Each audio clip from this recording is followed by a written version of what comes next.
नमस्कार, बहुत स्वागत आप सभी का। मैं हूं आपके साथ प्रिया सिंह और आप देख रहे हैं यूपी मांगे उत्तर। 30 मई यानी कि कल मोदी सरकार को दिल्ली की गद्दी पर काबिज हुए 9 साल हो जाएंगे। 9 साल पूरे होने पर बीजेपी बड़े स्तर पर कार्यक्रम भी कर रही है। केंद्रीय मंत्री और सांसद जनता के बीच जाकर के बीते 9 साल की उपलब्धियां बता रहे हैं। बीजेपी का दावा है कि 2014 के बाद से देश में बदलाव हुआ है। शिक्षा, चिकित्सा का क्षेत्र हो या फिर अर्थव्यवस्था की बात हो, बीजेपी की माने तो हर क्षेत्र में तरक्की हुई है। बीजेपी के नेता मोदी सरकार को गरीबों की सरकार बता रहे हैं, लेकिन विपक्ष ने इन दावों पर सवाल दाग दिया है।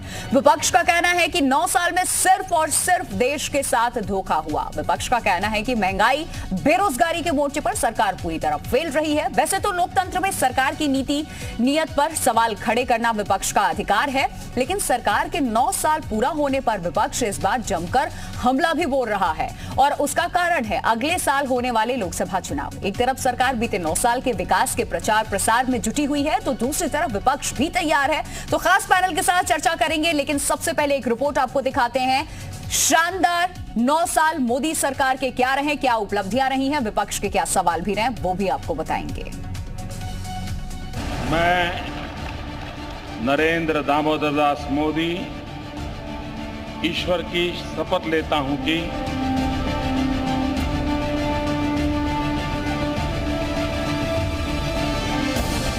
9 साल पहले आज ही के दिन नरेंद्र मोदी ने देश के प्रधानमंत्री का पद संभाला था। बीजेपी पूरे देश में मोदी सरकार के 9 साल का जश्न मना रही है। जिन जिन राज्यों में बीजेपी की सरकार है, वहां सीएम और केंद्रीय मंत्रियों ने प्रेस कॉन्फ्रेंस के जरिए जनता से संवाद किया।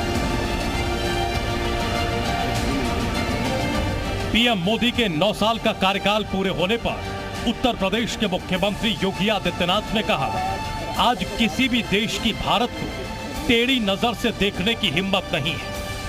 भारत ने हमेशा अपने पड़ोसी देशों के साथ अच्छे संबंध बनाए रखने की कोशिश की। भारत की आंतरिक और बाह्य सुरक्षा की स्थिति सुदृढ़ हुई है।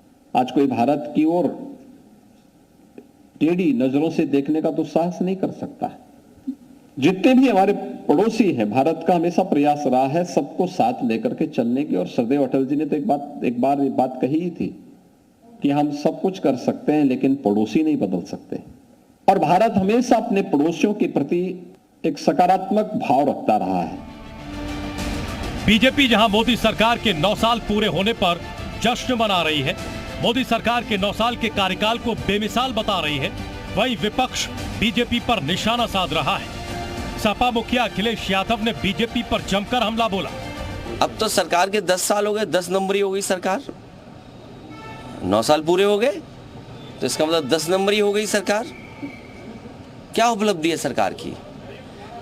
एम्स के लिए आपने कहा था कि उत्तर प्रदेश में कितने एम्स आएंगे, आपका घोषणा पत्र पलट कर देखिए। स्मार्ट सिटी, आपने कितने स्मार्ट सिटी बना दिए पूरे देश में। मैंने सदन में भी कहा कि एक्सप्रेसवे के लिए पैसा दिल्ली सरकार दे रही है, एनएचएआई से बन रहे हैं। आखिरकार उत्तर प्रदेश को वो पैसा क्यों नहीं मिल रहा है? अगले साल लोकसभा के चुनाव होने हैं, ऐसे में बीजेपी इस मौके को पूरी तरह से भुनाने में जुटी है और इसके लिए संगठन से सरकार तक ने पूरी ताकत झोंक दी है। ब्यूरो रिपोर्ट, जी मीडिया।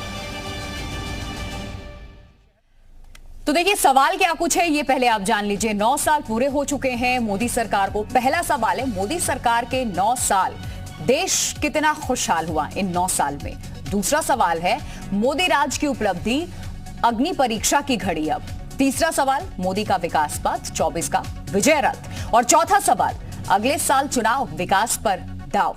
ये 4 अहम सवाल है। तमाम खास मेहमान भी हमारे साथ जुड़े हुए हैं और सबसे पहले उनका परिचय मैं आपसे करा देती हूं। जो खास मेहमान इस वक्त मेरे साथ चर्चा में मौजूद हैं, बीजेपी के प्रवक्ता मनीष शुक्ला जी हमारे साथ जुड़े हुए हैं और इसके अलावा हमारे साथ प्रियंका गुप्ता हैं, कांग्रेस की प्रवक्ता हैं, कीर्ति निधि पांडे हैं, समाजवादी पार्टी के प्रवक्ता जिनेंद्र अर्कवंशी हैं, सुभासपा के प्रवक्ता सुनील कौशिक जी हैं, राजनीतिक विश्लेषक।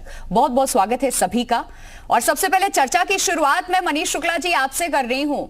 आज हर घर में जिस तरीके से प्रधानमंत्री का नाम लोगों की जुबान पर है, बच्चे भी जानते हैं कि इस देश का प्रधानमंत्री कौन है, मोदी कौन है, वैसे ही एक नारा बड़ा प्रचलित हुआ था जब पहली बार 2014 में आप लोग सत्ता में आए थे, अच्छे दिन आने वाले हैं, तो ये 9 साल के बाद बीजेपी को कितना इस नारे पे हम खरा उतरता हुआ देख रहे हैं? एकदम ईमानदारी से बताइएगा सर, अच्छे दिन क्या इस देश के आ गए या आने बाकी हैं? 9 साल में क्या कुछ किया? देखिए प्रिया जी, आपका सवाल बिल्कुल जायज है और बहुत ही आवश्यक भी था, और तभी इस सवाल से पूरी एनालिसिस 2 साल की हो सकती है। 2014 में जब यूपीए का कुशासन था, देश में तमाम प्रकार की संकटों से गुजर रहा था, उस दौरान अभियान के दौरान हम लोगों ने नारा दिया था कि अच्छे दिन आएंगे जी। और भारतीय जनता पार्टी का सिद्धांत शुरू से रहा है कि विकास तब तक संपूर्ण नहीं हो सकता जब तक समाज के अंतिम छोर तक खड़े व्यक्ति तक विकास पहुंचे नहीं। और मोदी सरकार की जो ये 9 साल है, उस जन आकांक्षाओं को पूर्ण करने में सहायक रहे। सबसे पहले 3.5 करोड़ आवास, शहरी और ग्रामीण आवास बनाकर ऐसे लोगों को जिनको पक्की छत नहीं नसीब थी, गर्मी, बरसात और जाड़े में वो बिना छत के थे, उनको छत मुहैया कराने का काम आदरणीय नरेंद्र मोदी जी की सरकार ने किया। शौचालय 11.72 की शौचालय बनाया, और ये जो शौचालय बनाया ये दर्द वही है जो जितने गरीबी देखी होगी, जिनको ये महसूस हुआ होगा कि बहन बेटियां बिना शौचालय के किस तरह की समस्याओं का सामना क्या करती, और तमाम प्रकार की बीमारियों का। WHO की एक रिपोर्ट है कि शौचालय बनाए जाने के बाद करीब 3 लाख मौतें बची हैं केवल शौचालय निर्माण। नल से जल, प्रत्येक व्यक्ति को अपने घर में बैठे बैठे जल मिले।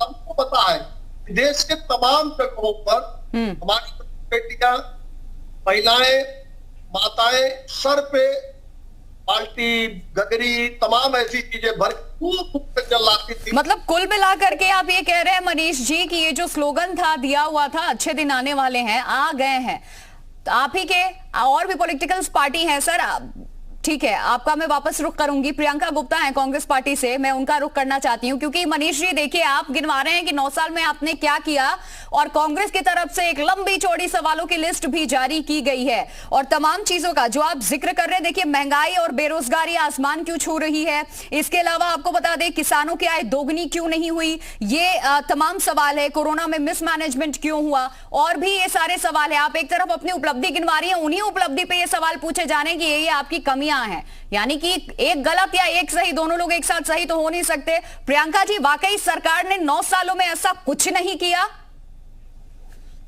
इन्होंने नोटबंदी की, जिस नोटबंदी में इन्होंने जो 2000 का नोट निकाला, लोग पूछते हैं उसकी एक्सपायरी डेट भी लिख दिया करते हैं। तो इन्होंने GST की लगाया, इन्होंने काला कानून था किसानों का, वो लेके आए, वो 3 काले कानून, वो इन्होंने वापस लिया। और इन्होंने अब बेटी बचाओ बेटी पढ़ाओ अभियान की क्या दुर्दशा बनाई है, वो तो पूरी जनता देख रही है देश की। एक तरफ संसद का उद्घाटन चल रहा है, दूसरी तरफ बेटियों के साथ ये हिंसा चल रही है। आप बताइए कि महंगाई बढ़ी कि नहीं बढ़ी? जो सिलेंडर 400 कुछ रुपए का आता था, 1100 कुछ रुपए का। आटे पर कितना % बढ़ा दिया? दुगने रेट। आप बताइए दाल कितने % बढ़ गई? दुगने हो गई। सरसों का तेल कितने का हो गया? दुगने हो गया। पेट्रोल डीजल के प्राइस कितने बढ़ गए? मतलब वही पेट्रोल डीजल जो हम 65 रुपीज में खरीद रहे थे, आज हम 100 रुपए करीब खरीद रहे हैं। तो ये महंगाई नहीं तो क्या है? पहले इन्हें महंगाई लगती थी, आज इन्हें महंगाई नहीं लगती क्योंकि ये सत्ता में बैठे हुए हैं और आंखें बंद करके बैठे हुए हैं। भ्रष्टाचार की बात करिए आप, भ्रष्टाचार देखिए कितना व्याप्त है पूरी तरीके से हर जगह, चाहे वो किसी ज्वाइनिंग को लेकर हो, चाहे वो किसी कॉन्ट्रैक्ट को लेकर हो, अडानी जी को किस फेवर किया जाता है वो भी आप लोग देख ही रहे हैं। तो मैं समझती हूँ कि जो पूरे 9 साल का कार्यकाल है उसमें ये सिर्फ एक शौचालय और एक फ्री राशन, इसके अलावा इनकी कौन सी स्कीम है जो लोगों को तक पहुंच पाए? शौचालय का हाल भी देख लिया होगा, फ्री राशन मजबूरी है कि आप 80 करोड़ लोगों को फ्री राशन दे रहे हैं, ये तो स्थिति है आपकी। अगर आप विदेश की नीति देखिए तो विदेशी नीति में आपकी क्या हालत है? चीन पर आप बोल नहीं पाते, चीन वहां कब्जा करके बैठा हुआ है पेंगोंग झील के पास और आप बोल नहीं पाते। उसने 11 गांव के नाम बदल कर रख दिए और आप मुंह से आवाज नहीं निकलती है।